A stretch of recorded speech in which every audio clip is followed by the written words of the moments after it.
بسم الله.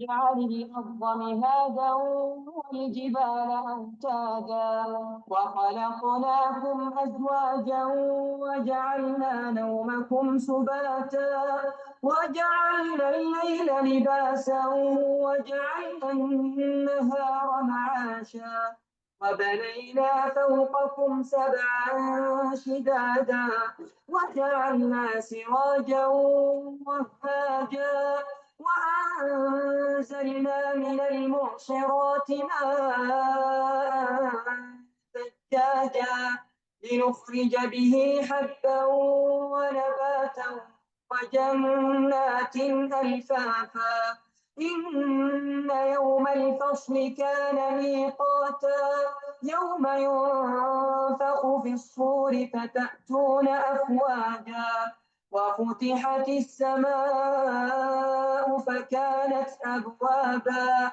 وسيرت الجبال فكانت سرابا إن جهنم كانت مرصادا للطاغين مآبا. الحمد لله نحمده ونستعينه ونستغفره ونعوذ بالله من شرور أنفسنا ومن سيئات أعمالنا وأشهد أن لا إله إلا الله وحده لا شريك له وأشهد أن سيدنا محمدا عبده ورسوله. We are now actually beginning with Juz 30th, which is the final part of final Juz in the Quran. But we have to recognize something. This division of the Quran in 30 Juz, this is a human, basically, effort. It wasn't. And what they did, and it was actually the recommendation and was done by Al-Hajjaj ibn Yusuf al-Saqafi, which died in 110 Hijrah. What they want to do, they want to make the number of words divided into 30. Each one has the same number of words. That's why when you look to the Quran that's written, you find every juz is about 20 pages. 20 pages. So, and then they divided every juz into hizb, and then every hizb in 4 quarters and so on. But these are all not something, the Prophet ﷺ did it, because the original books that was written, even the Osmani, not only Abu Bakr, but also Khalifa Osman ibn Affan, it didn't include, they just went all over, they didn't have this demarcation. As part about it, you'll find out in the whole juz, which, first of all, the whole Quran, 114 surah. This juz alone has 37 surah, which means almost 1/3 of the surah in the Quran, And that's why it is hard, if you want to finish every surah, you make it a lecture, then in that case, you take, 36 weeks, while you took, basically almost, it becomes just too excessive in that regard from timing. Also, most of these surahs in the juz, it was revealed in Mecca.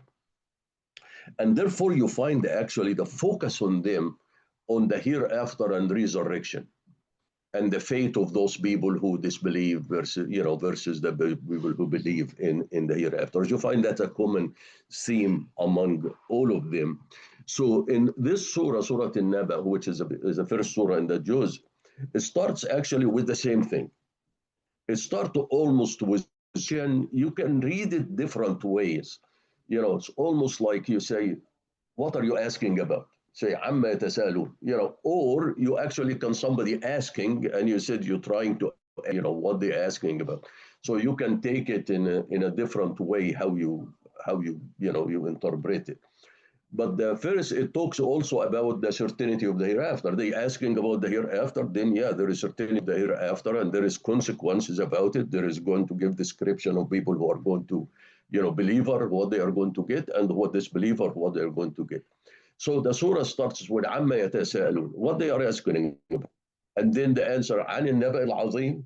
This is what, the inflection of your voice and how you read it, it tell you what is are you really looking at them, how silly you are. Are you asking about this question? It should be known to everybody, So he said عن النبأ العظيم about this momentous news الذي هم فيه مختلفون, the one that over which they keep disagreeing.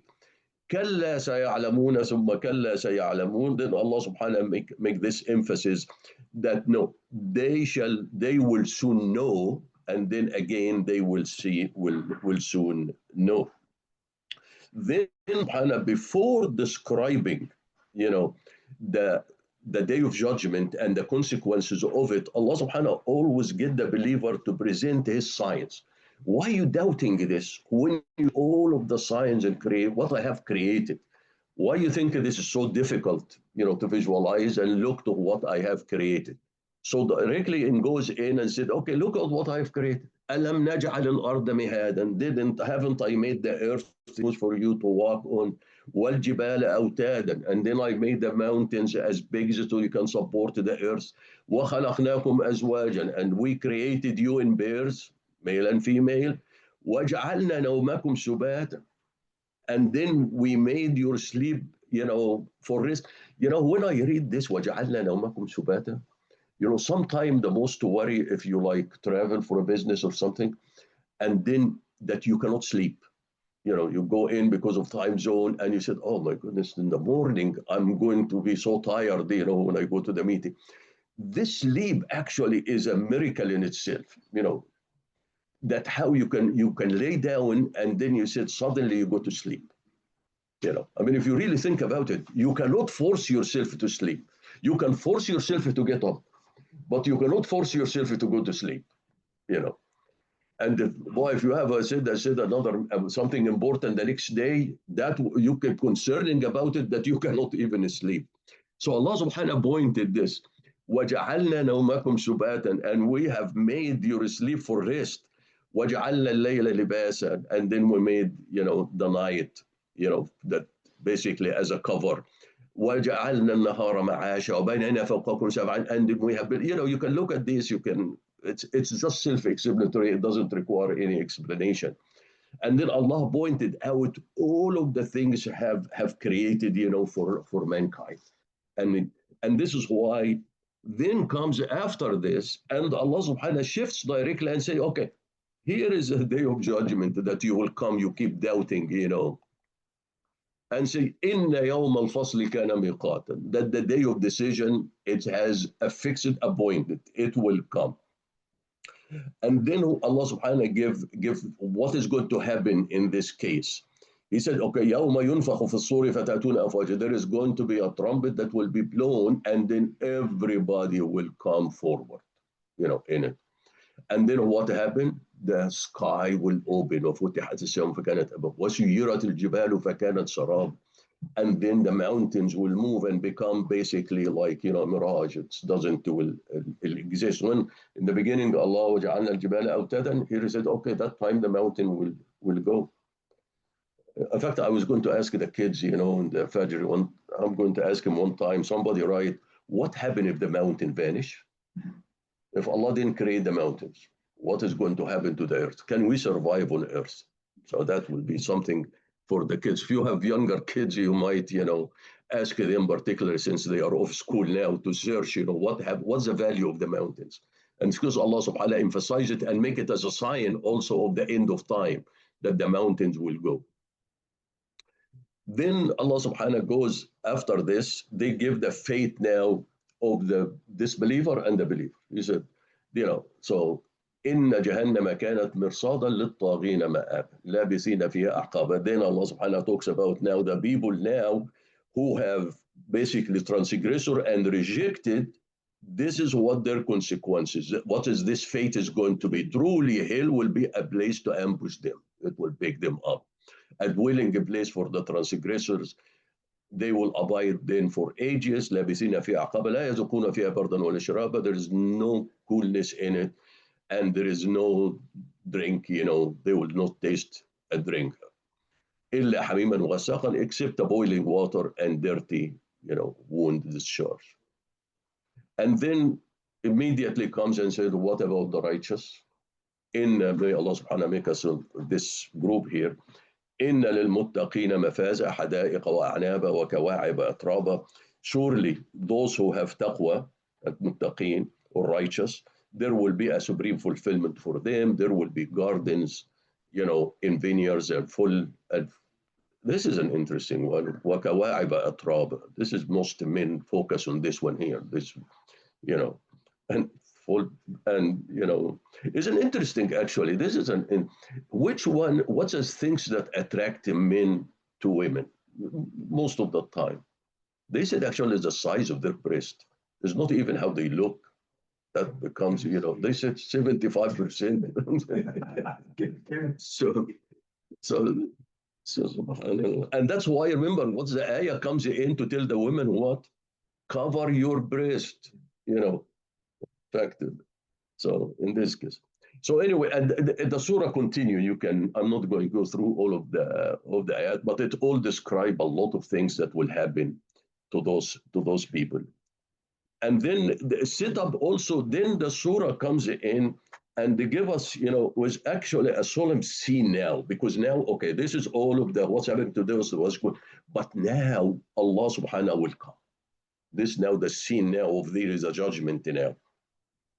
And Allah subhanahu described this, and in that day, no one will be speak, can you imagine these billions and billion people will be standing? No sound, not like Ahid Kid and speaking. So when at that time no one will be speaking, and so dead silence at that time with these billions of people standing. And here Allah Subhanahu wa Taala say, يوم يقوم الروح والملائكة. Then the Ruh, the Jibreel will come and the angel and will stand all in rows. We can imagine this scene, and there is billions of probably of angels do, and then none of them. لا يتكلمون إلا من أذن له الرحمن وقال صواب. No one can speak except when Ar-Rahman, when Allah can tell him, you can speak now. And then the final message, Allah subhanahu wa ta'ala say, warning to everybody. إِنَّا أَنذَرْنَاكُمْ عَذَابًا قَرِيبًا. We have warned you of this imminent torment. It's going to come on the day when every person will see his hand, but his deeds. يوم ينظر المرء ما قدمت يديه. Everybody will see his report, what he have advanced. ويقول الكافر يا ليتني كنت تراب. And all the disbeliever, he said, I just wish I was a dust that never resurrected on this regard. Now, some of the issues, why they said, I wish I was dust, because one of the accounts in the hadith says that the animals that transgress against each other, Allah will raise them and let one animal take revenge from the other, and then they became dust. And that's why. So when people see this, I wish I would really like them this way. So, and that's how the.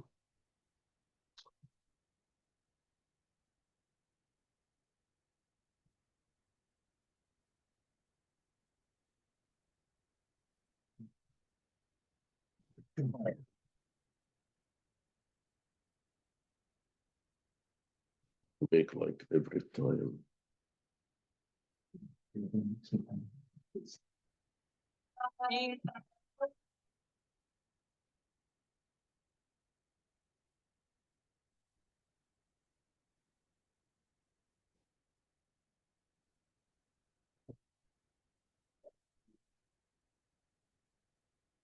Okay, we'll move inshallah to Surat Al-Naziat now.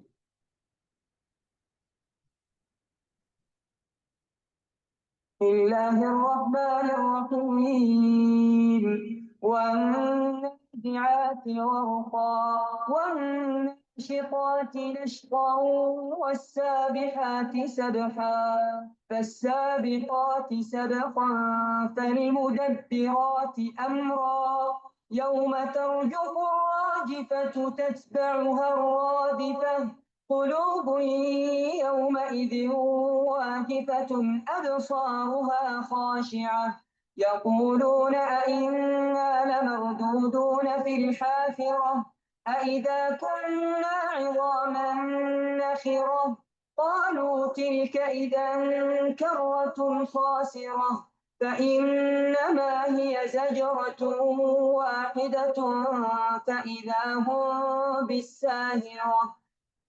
صدق الله العظيم. Okay, the theme, I'll probably be repeating myself, but the theme also of this surah, Surah Al-Naziat, is actually the certainty of resurrection, the day of judgment, and the day of judgment, and then the consequences of those people who deny it. So the surah begins with these 5 oaths, you know, وَالنَّازِعَاتِ غَرْقًا وَالنَّاشِطَاتِ نَشْطًا. And if you translate it, but you have to reflect on what do they mean, because they are ambiguous in these 5 oaths. وَالنَّازِعَاتِ غَرْقًا, that's drag something forcefully. وَالنَّاشِطَاتِ نَشْطًا, and something that draws gently. وَالسَّابِحَاتِ سَبْحًا, and those who glide with full stretch or swim with full stretch. فَالسَّابِقَاتِ سَبْقًا, who press forward swiftly and go fast. فَالْمُدَبِّرَاتِ أَمْرًا, and those who manage the matter, who plan things. So what does it mean? What is these oaths about? And that is why, interpreters differed on them. Are they referring, is this Allah subhanahu wa ta'ala making an oath with the angels, or making an oath with the wind, or making an oath with the stars? So now you can look at each one of them and say, okay, how does it refer to, if you take it as the angels, when you say وَالنَّازِعَاتِ, وَالنَّازِعَاتِ غَرْقًا, what is this pull dragging things forcefully? If it is talk about the angel, means that the angel will take the soul of the wicked by extreme force. وَالنَّاشِطَاتِ نَشْطًا means you will take the soul of the righteous gently. وَالسَّابِحَاتِ سَبْحًا, that they, and then they go fast to execute the commands of Allah subhanahu wa ta'ala in this. If you take it as the wind, then you come and say وَالنَّازِعَاتِ غَرْقًا, that means it is the violent storm that block everything. And then the نَاشِطَاتِ نَشْطًا, the basically the breeze that is, is very gentle. And then also, and all of them was سَبَحَاتِ وَالسَّابِقَاتِ مُدَبِّرَاتِ أَمْرًا, that even the wind itself, wherever it is a powerful wind, or a breeze and very gentle wind, it's all doing something to fulfill the decree of Allah subhanahu wa ta'ala. If you take the stars, then you also interpret it the same way, moving the stars through space, pulling out giant cloud, and then bringing in. But you can look at all of these things, and sometimes, frankly, when you read the interpretation, I say, why they went this way? Because in order, Allah subhanahu wa ta'ala make an oath, He give behind the oath, they give the answer why He is making the oath. Because you cannot make, if I tell you, Wallahi, if, oh, by Allah, I have to tell you what, by Allah, what? I have to tell you the answer for it. I'm making an oath to enforce something, in this regard, or highlight something so important that you listen, you get your attention. So after these, 5 oaths, what comes? يوم ترجف الراجفة تتبعه الرادفة قلوب يومئذ واجفة أبصارها خاشعة. Immediately comes in this purpose of the oath, that on the day when the blast reverberates, and then followed by another, there is another blast, and the hearts will tremble and the eyes will be downcast. So we'll talk about the day of judgment. So if you are talking about the day of judgment, is the stars and the wind that important, or the angels? If the angel that take the life of the righteous, take the life of the bad, of the disbeliever, and then they fulfill the commands of Allah subhanahu wa ta'ala, then Allah subhanahu wa ta'ala, the day of judgment will have. And the angel obviously will attend it. Because the previous surah will talk about that all of the angel will be standing, and we know that they will come and testify and so on. So, but an interesting, just an observation here. Allah subhanahu wa ta'ala say, قُلُوبٌ يَوْمَئِذٍ وَاجِفَةٌ أَبْصَارُهَا خَاشِعَةٌ, that the hearts will tremble and the eyes will be downcast. That tell you actually that the blindness of the truth is actually a blindness of the heart. That's the link between the heart and the eye. It is in that case, the heart is the eye for the rejection, in this case. Then the surah refutes why the disbeliever rejected the day of judgment. So always they said, are we kidding us? When our become bones and the earth absorb us, are we going to be resurrected again from this one here? Then Allah subhanahu wa ta'ala addressed this point. Because they come and say, يوم يقولون مش يوم يقولون أئنا لمردودون في الحافرة. They say, well, are we going to be brought back to life? أإذا كنا عظام ناخرة, after we have turned to these decayed bones, قالوا تلك إذا كرة خاسرة. And they will say such return will be a case of failed attempt. It's impossible. It's not going to happen. Then Allah subhanahu wa ta'ala say, directly answer, but, فإنما هي زجرة واحدة. But all of it will only take place in a single blast. You're making so difficult, that how these bones is going to be impossible to resurrect. Then Allah subhanahu wa ta'ala said, it's a single blast. It's a زجرة واحدة. فإذا هم بالساهرة, and at that time, all of them will be awake, and the word actually sahira, it's in the Arabs. If you live in the desert and you want to stay and lay down at night, you cannot sleep. So sahira means that you are awake all the time because you cannot sleep in an open space in the desert because you're afraid to be either wild animal can kill you or somebody can steal your stuff. So a sahira actually means that it just, there is, you are alert now, all the, full alert. It's not like drowsiness is going to happen on that day. And then the surah actually goes, and I didn't present it, obviously you can read it. It go and present the Pharaoh, the story of Pharaoh, the Pharaoh, and how his arrogance, denied, how he denied the signs of Allah subhanahu wa ta'ala from Sayyidina Musa. And then Allah subhanahu wa ta'ala ended, he said, I'm giving you this story. Why? إن في ذلك لعبرة لمن يخشى. I'm telling you this story of Sayyidina, of Musa and of Pharaoh and what happened to him. Although he was one of the most tyrant, king, he said, indeed, there is a lesson in this for everyone who have fearing Allah subhanahu wa ta'ala. So don't be arrogant like him. Then the surah always go back and appear to the creation of Allah. People doubt Allah will do this while they see that he already did this in front of their eyes. So you always find when there comes related to emphasizing the day of judgment or resurrection, it comes in with some signs of the creations. And this is no different. And then Allah subhanahu wa ta'ala says, أأنتم أشد خلقا أم السماء بناها رفع سمكها فسواها وأغطش ليلها وأخرج ضحاها والأرض بعد. And Allah, which is harder to create? You people or the sky that he built, raising it high and perfecting it, giving it darkness to its night and bringing it out in the morning brightness. And the earth too, we spread it out. وَالْأَرْضُ بَعْدَ ذَلِكَ دَحَاهَا. And then أخرج ماءها ماءها, and so on, bringing in water and batchers, out of it and setting the mountain in it. متاعا لكم, for you and your cattle, for your benefit, for you and your cattle to enjoy. Is an interesting word. The word here, دحاها. وَالْأَرْضَ بَعْدَ ذَلِكَ دَحَاها.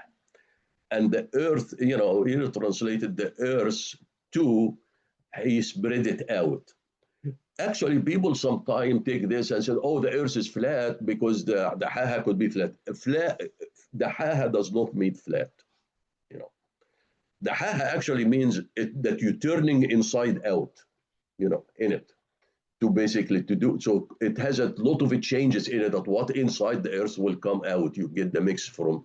And sometimes they said that dahaha is like the ostrich egg, and the earth that become like the ostrich egg.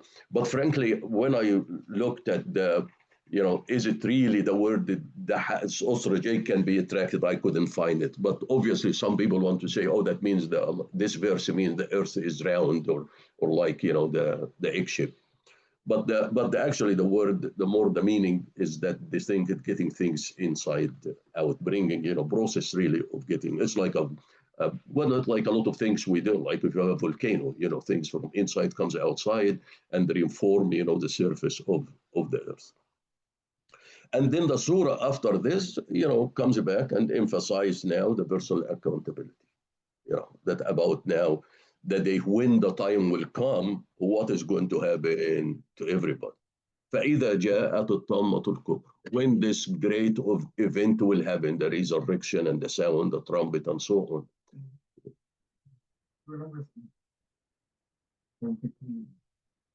Last line. Oh, last line. Yeah, it should be 79. Yeah. Okay. Okay, whoever reading the slide, at least in the video, should know that it is 79. Yeah, thanks. I'm glad you saw it. I you didn't see it. You keep sitting in the front. Okay, anyway. That's good you actually, guys, I better correct it. So anyway, okay, so this is now maybe, it's really interesting. This is one of these things. I mean, we're laughing now, but, look at this. فإذا جاءت الطامة الكبرى, when that event will happen, are we going to, anybody will be laughing actually, and then يومئذ يوم يتذكر الإنسان, and on that day, everyone will remember what he has done, and then وبرزت الجحيم لمن يرى, and the hell will come and everybody will see it,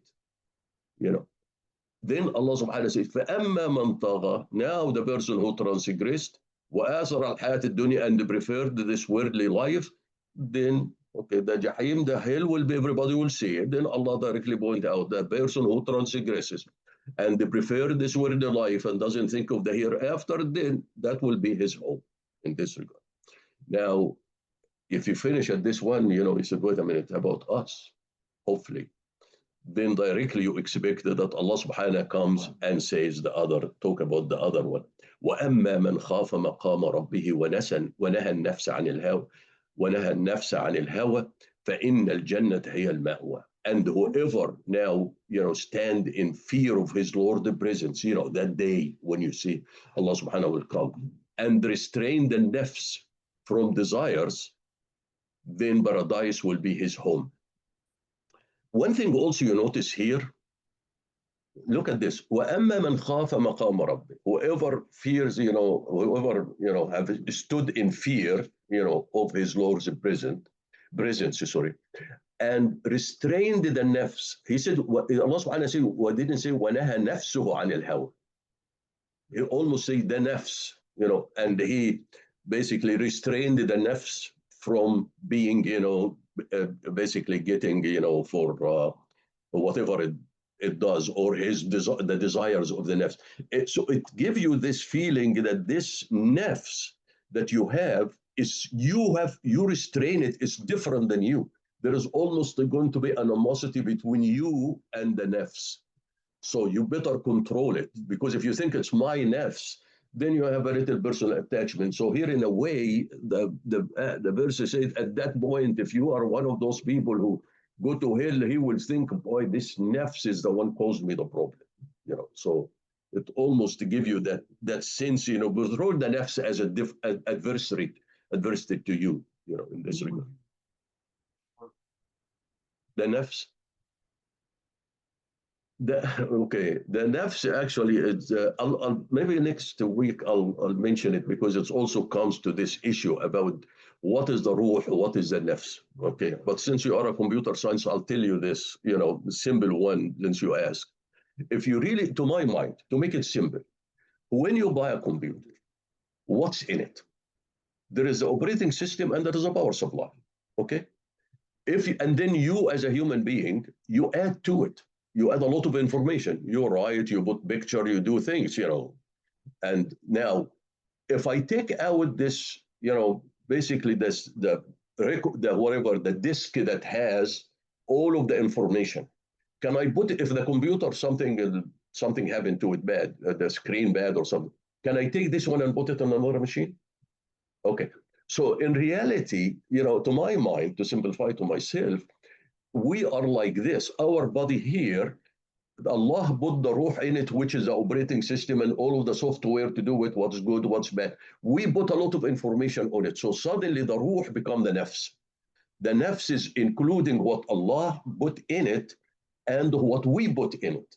When we go in the day of judgment, we will be create a different body, because we have to stand, for eternity and all of that, whoever. Then Allah can put this back into. And therefore, it's always the nafs is going to be, when the judgment is going to be for the nafs. وَجَاءَتْ كُلُّ نَفْسٍ, every nafs will come. When Allah subhanahu, He married, وَزَوَّجْنَاهُمْ, زَوَّجْنَا, the nafs was something else, was bared, the nafs was something else. So, it's just a simplistic understanding, but it makes sense to me. If it doesn't make sense to you, it's nothing, it's not that important. You can come with something important. Then the surah then closes actually by affirming something here. Everybody comes with a prophet and says, okay, you keep telling about the day of judgment. When is going to happen? Then Allah subhanahu wa ta'ala comes and says, look, the day, no one knows the day of judgment except Allah subhanahu wa ta'ala. No messenger, no angel knows about it. يَسْأَلُونَكَ عَنِ السَّاعَةِ أَيَّانَ مُرْسَاهَا. They ask you, O Prophet, or anybody else, when will this hour will arrive? And said, but how can you tell them that? فيما أنت, how do you know this? إلى ربك منتهاها. That the time of it is only with your Lord. Allah is the only one knows where it is. But Allah, you are إنما أنت منذر من يخشاها. You are the warner for them about it. It's coming, but you don't know the day. And then Allah comes and make this statement and says, يوم كأنهم يوم يرونها لم يلبسوا إلا عشية أو ضحاها. That on the day when they will see it, it is as if this life, whatever, we lived 100 years or so on, will look like it's just, one evening or one afternoon, in this regard. One thing which I noticed in the Quran is a very interesting, if you notice it, if you look how Allah shifts from one subject to another. It's almost if you're writing a paragraph and you come at the end of the paragraph, what do? You hit return and then start a new paragraph on this base. Allah subhanahu wa ta'ala used this rhythmic ending to illustrate, to move from one paragraph to another. So in this surah is very distinct because, here is, if you look to the shift, there is big shift here from one, and there is 6 of them. So you look at this ending, obviously I'm not going to translate it. The first part in also highlight this unseen forces, وَالنَّازِعَاتِ غَرْقًا, and so on, وَالْمُدَبِّرَاتِ أَمْرًا. Look at the sound at the end, غَرْقًا أَمْرًا. Then moves when it comes to the day of judgment, يَوْمَ تَرْجُفُ الرَّاجِفَةِ, and so on, فَإِنَّمَا هُمْ بِالسَّاهِرَةِ. It comes, you can notice the sound, the ending sound is different. Then comes to the Fir'aun, and comes Musa, هل أتاك حديث موسى. Then with this موسى وإن ذلك لعبرة لمن يخشى. And then comes move again, when talk about the creation of Allah subhanahu wa ta'ala. أنتم أشد خلقا أم السماء بناها والجبال أرساها. And you look, obviously I'm making the first and the last one, and then subhanallah, you see that ending is almost to make you listening to the reciter, and suddenly said, wait a minute, it ended here. عمال يقول يخشى, and then suddenly بناها, the sound will change, and so on. And you can look at, and then the last one, يسألونك عن الساعة أيان مرساها, and then comes in ضحاها. So it very distinct actually in this case than probably in other place. But if you notice it, you can see it, the change of the rhythmic shift sometime.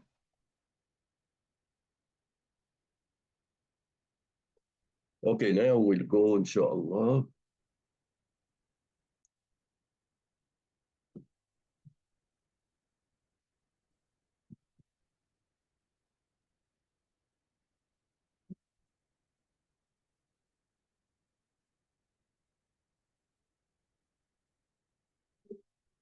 الله الرحمن الرحيم. عبس وتولى جاءه الأعمى وما يدريك لعله يزكى أو يذكر فتنفعه الذكرى أما من استغنى فأنت له تصدى وما عليك ألا يزكى وأما من جاءك يسعى وهو يخشى فأنت عنه تلهى كلا إنها تذكرة فمن شاء ذكره.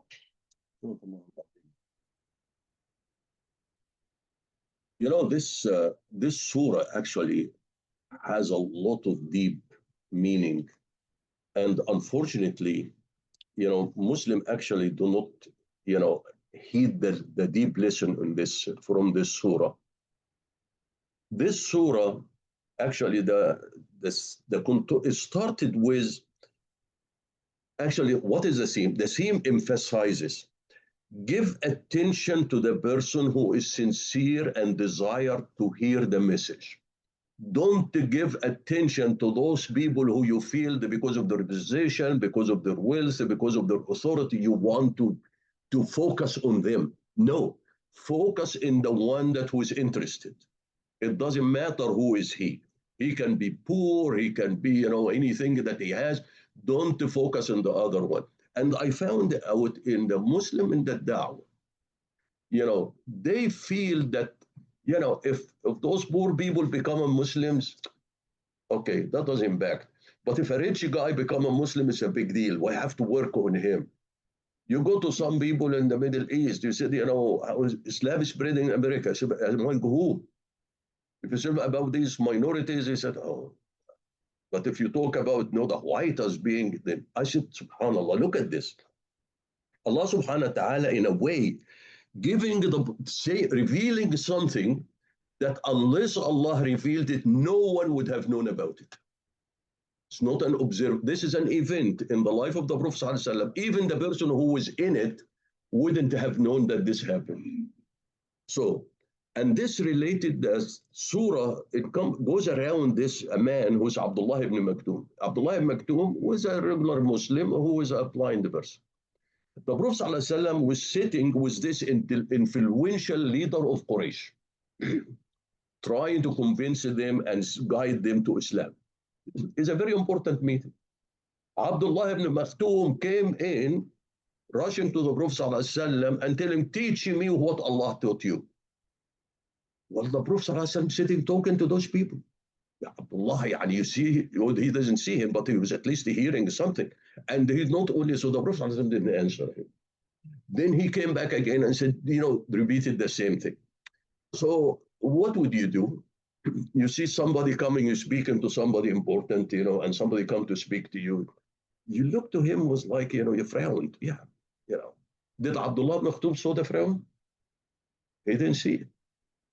Would anybody else would have noted it? Would anybody would have reported the event even? But Allah subhanahu reported. Why? Then, and in a way, it tells the Prophet, don't do this. What did the Prophet did anything? Would we not do this? If you sitting talking to somebody, and somebody come important, a judge or something, and somebody comes in and tell you, oh, can you tell me something about this in Islam, Would you ignore him or don't you ignore him? You want to focus on this. So we naturally will do this. But Allah subhanahu wa ta'ala says no. Focus in the one that who is interested. It's one of these things that is almost give a deeper lesson that we can explain what it is. But if you're conscious of it, you always don't look to the position of people, the wills of people as the reason why you want to deliver the message. Look always to the one who is interested in learning first. And that's the one you want to guide him. Then Allah subhanahu wa ta'ala comes, Abasa wa tawal. He frowned and turned his way, turned it away. The Hoods did this, the Prophet ﷺ did. Did anybody see it? No. Then Allah revealed it. And then Anja'ahu al-A'ma, that when the blind man came to him, and then Allah subhanahu wa ta'ala, why you ignored him? What perhaps this might be purified him. If you answered him, he might have been achieved a higher level of righteousness, to it. أو يذكر فتنفعه الذكرى, or he be reminded, and the reminder will benefit for him. أما من استغنى, the people now you're talking to, the people who now feel they do not care, they self-sufficient. فأنت له تصدى. Are you spending, you're going out of your way to pursue him? وأما من جاءك يسعى وهو يخشى فأنت عنه تلهى. And then, though the one you go out of your way, though you have no blame on you if he doesn't attain, purity for those people, but the one who comes to you rushing eagerly and in awe of Allah, and you pay no attention to him, Then no, and then Allah subhanahu said, no, this is a reminder. كلا إنها تذكرة فمن شاء ذكره. Then let those who wish to be reminded. So that is actually a lesson for us. Because sometimes we try to focus preaching wrong way. You preach to the people, who really have their heart are inclined to accept. Don't waste your time by people who don't care about this religion.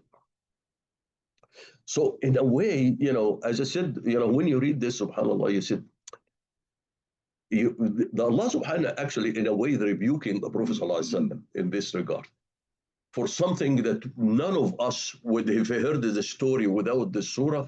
We say, oh yeah, Abdullah Maktoum shouldn't have done this. So blame the person who's coming to learn, But Allah subhanahu says, no, that's not a believer attitude because you have no control. Give attention to the person who has. Then the surah, transition actually to broader reflections. The surah has, I'm not going to go through it because I told you when you read the surah is actually, it has this reminder of your humble origin, in it. And then how many blessings, like all of surah that talks about the day of judgment, all of them, it reminds of who you are.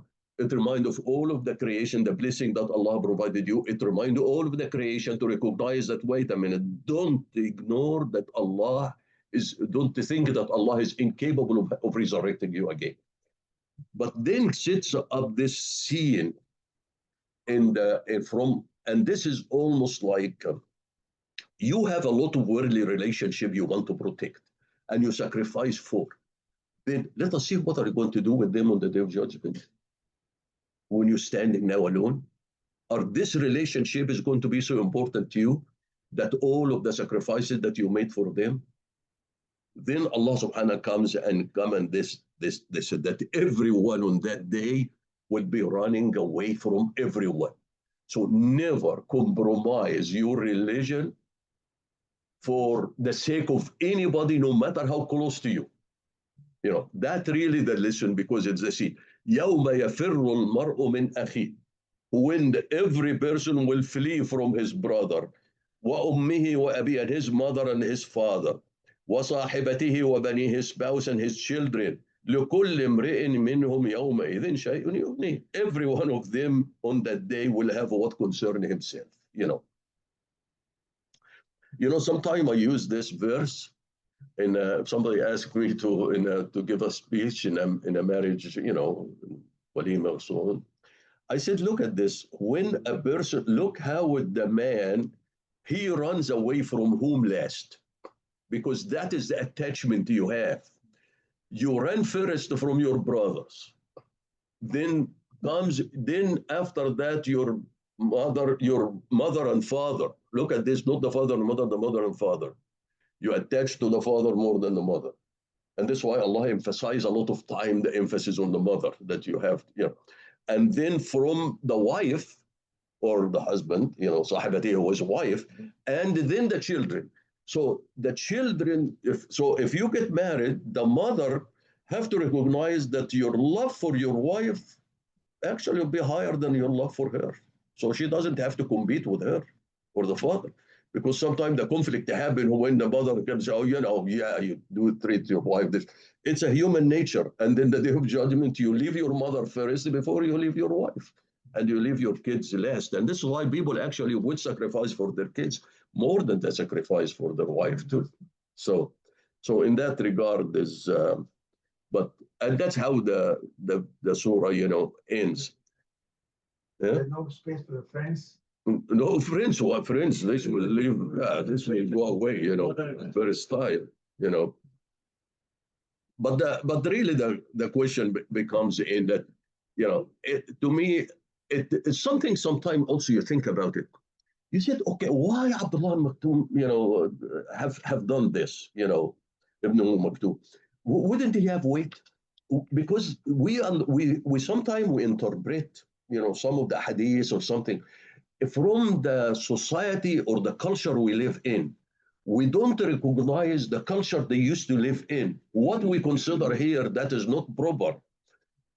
For them, it was something natural to do. So for you speaking and somebody come from outside shout at you and interrupt you, which seems like it was natural to them. And then, so that was not like he was impolite. No, it was natural. And this is why you notice something. Even in Medina, and you look in the ayat in the Quran, so why Allah subhanahu wa ta'ala, you know why this was done? يا أيها الذين آمنوا لا ترفعوا أصواتكم فوق صوت النبي. لو the Prophet صلى الله عليه وسلم is sitting with them, they will shout at him too. So Allah subhanahu wa ta'ala said, no, don't do this. And then إذا الذين ينادونك من وراء الحجرات أكثرهم لا يعقلون. When the Prophet صلى الله عليه وسلم in his room, people come from outside. يا محمد, يا محمد. Wait until he comes. You know, it's a private now time. But then Allah have to. So when you look at interpret sometimes also some of the hadith of the Prophet صلى الله عليه وسلم, because people sometimes take it and want to let's apply this. Remember, the Prophet صلى الله عليه وسلم came to change the rudeness in the culture too. Like when they come and say, you know, eat only from the place you are. You know, do this, do it, because everybody, when they sit and they eat, they go and, you know, probably they eat their hand and they mess up everything in the table. That sometimes I come in the morning and we see this table is messed up too.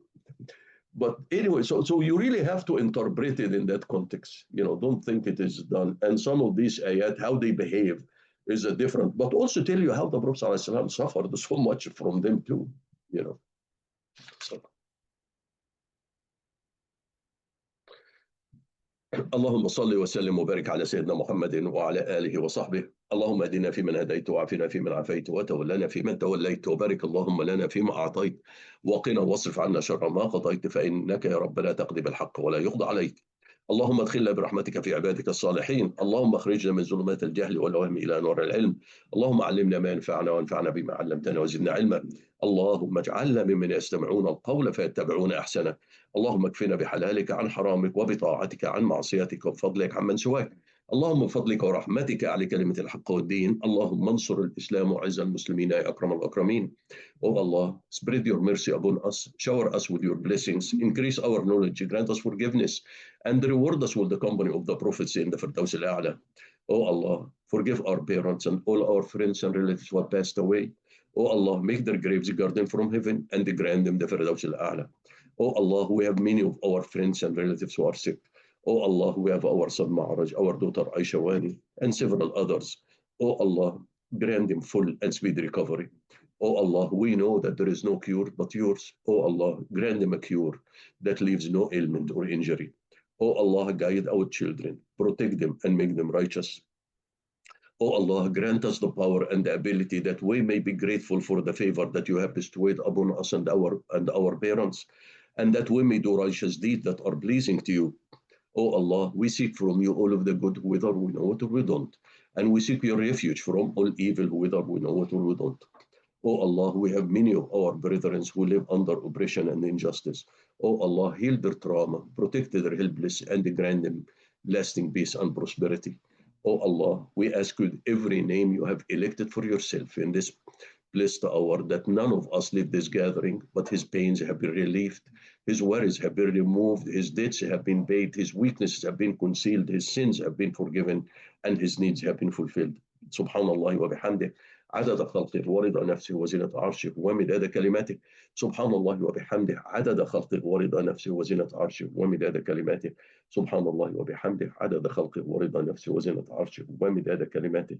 والعصر إن الإنسان لفي خسر إلا الذين آمنوا وعملوا الصالحات وتواصوا بالحق وتواصوا بالصبر. وآخر دعوانا أن الحمد لله رب العالمين والصلاة والسلام على خير المرسلين. اللهم صل وسلم وبارك على سيدنا محمد وعلى آله وصحبه والسلام عليكم ورحمة الله وبركاته.